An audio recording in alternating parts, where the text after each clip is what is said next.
السوداني يتحدث عن سيطرته على عربات ومدرعات تابعة لقوى الدعم السريع في ولاية النيل الأزرق. وكما تتابعون الآن على الهواء مباشرة، هذه هي صور نشرها الجيش السوداني، ويقول أنه يسيطر على عربات وذخائر تابعة لقوى الدعم السريع في ولاية النيل الأزرق. فلنستمع إذن للصوت الطبيعي.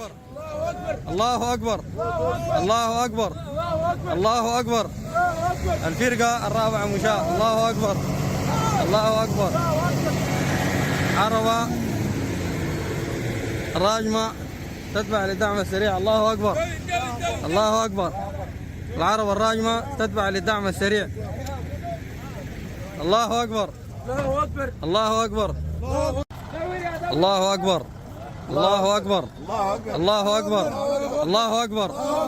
بسم الله الرحمن الرحيم.